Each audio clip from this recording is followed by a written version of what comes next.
बोले तो कुछ लोग हैं जो सेंट्रल स्टेट के बीच में बात लाके हमारे तरफ खड़ा करते हैं, झगड़ा लगाते हैं हमारे तरफ, हमारे साथ सामने।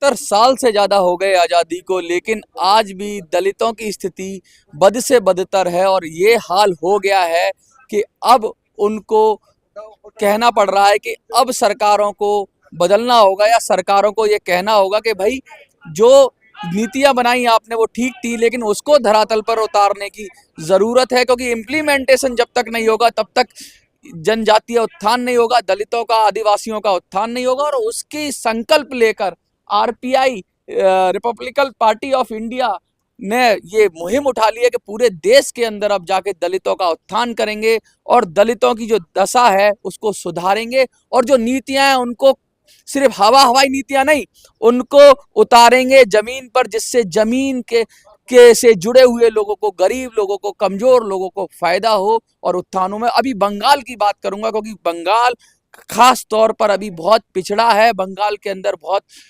पश्चिम बंगाल के अंदर बहुत ज्यादा गरीबी है और सबसे ज्यादा जो प्रभावित लोग हैं वो दलित समाज से आते हैं। और आज दोनों सरकारें, मैं कहूंगा साफ साफ बिगर लाग लपेट के, साफ गोई के साथ कि दोनों सरकारें, चाहे वो केंद्र की सरकार हो चाहे वो राज्य की सरकार हो, अपना फर्ज निभाने में, अपनी नीति इंप्लीमेंट करने में सफल नहीं हो पा रही हैं।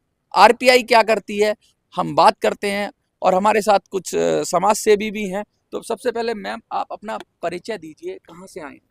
हम वेस्ट बंगाल से आए हैं। मेरा नाम मामुनी राउत, मेरा एनजीओ का नाम है सृष्टि वेलफेयर सोसाइटी। हम 2008 से काम कर रहा है, लगभग 14 ईयर्स हम वेस्ट बंगाल में काम कर रहा है ग्राउंड लेवल में। मेरा काम है we are working for women empowerment and for disable welfare of disability, child education, for दोस्त। आप जब ग्राउंड पे काम करती हैं, क्योंकि इतना सारा आप विमेंस के लिए काम करती हैं, एक तो दलित समाज और उसमें भी विमेन, हाँ। कैसा हालात है उनका? क्या उनको कोई सरकारी मदद मिल पाती है? क्या कोई योजना उनको लाभ दे पाती है? क्योंकि आप एनजीओ चलाते हैं, तो आप क्या क्या दुश्वारियां आती हैं, क्या क्या मुश्किलें आती हैं? केंद्रीय सरकार भी काम कर रहा है, राज्य सरकार भी काम कर रहा है अपना अपना हिसाब से। लेकिन हमें कहीं लगता है, हम ग्राउंड लेवल में एनजीओ वाले हैं, कहीं बहुत सारे लोग हमारे साथ जुड़े हुए हैं, कहीं हमें लगता है, मेरा पर्सनल एक्सपीरियंस से मैं इतना बोल सकती हूँ कि सरकार को और भी वुमेन एम्पावरमेंट के लिए और समाज में डिसेबल जो है, फिजिकली मेंटली रिटार्डेड जो रहेगा, उनके लिए और भी ध्यान देना है और भी नया नया स्कीम निकालना है।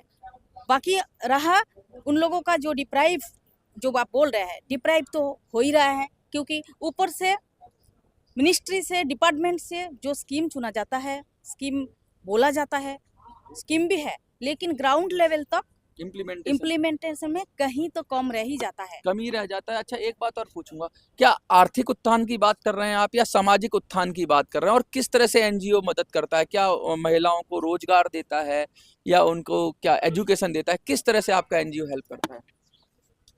मेरा एनजीओ हेल्प करता है स्लम ड्वेलर्स जो है, स्लम में, स्लम से बच्चे, बहुत सारे बच्चे हैं जिनका पढ़ाई आजकल जो प्राइवेट स्कूल है बहुत सारे फीस महंगा लगता है, तो मेरा एनजीओ कम फीस में बेसिक जो एजुकेशन है, चाइल्ड एजुकेशन है, वो दिलाते हैं।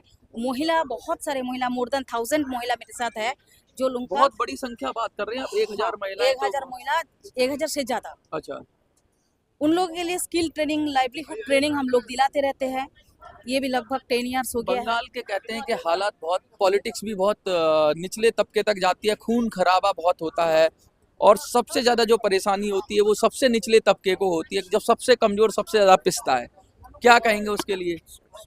इसके लिए मेरा एक ही कहना है और एक रिक्वेस्ट है, ऐसे नहीं कौन क्या बोल रहा है वो तो मैं डायरेक्टली बता नहीं सकती हूँ, सिर्फ इतना बोल सकती हूँ कि जो लोग ग्राउंड में काम करते हैं, सचमुच मन से काम करना चाहते हैं, काम करते हैं, पब्लिक को सेवा देते रहते हैं, उनके लिए पॉलिटिक्स का बात उनका पीछे जोड़ा नहीं, जो उचित नहीं है, सही नहीं है। राजनीतिक रूप से आप कहना चाह रहे हो कि हम राजनीतिक रूप से इन्वॉल्व नहीं होना चाहते, हम तो समाज के काम करेंगे और सबसे मिलकर करेंगे, ये कहना चाह रहे हो? यस, सेंट्रल गवर्नमेंट भी हमारे लिए है, स्टेट गवर्नमेंट भी हमारे लिए है, लेकिन बीच में कुछ लीडर बोले तो कुछ लोग हैं जो सेंट्रल स्टेट के बीच में बात लाके हमारे तरफ खड़ा करता झगड़ा है, लगाते झगड़ा लगाते हैं हमारे तरफ, हमारे साथ सामने रखते हैं खाट।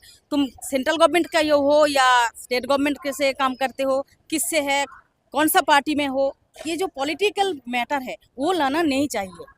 कोई मैसेज आपका जो लोग देख रहे हैं? मेरा मैसेज रहेगा, मेरा स्टेट गवर्नमेंट है, मेरा अपना सेंट्रल गवर्नमेंट भी है, दो गवर्नमेंट से एक ही दस्तखत है।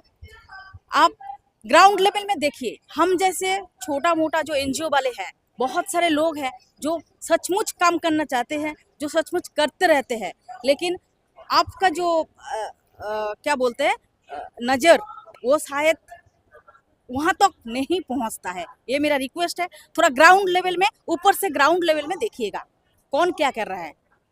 और देखिए क्या हालात हैं और किस तरह से समस्याओं का सामना करना पड़ता है। देखते रहिए मिनी संसद।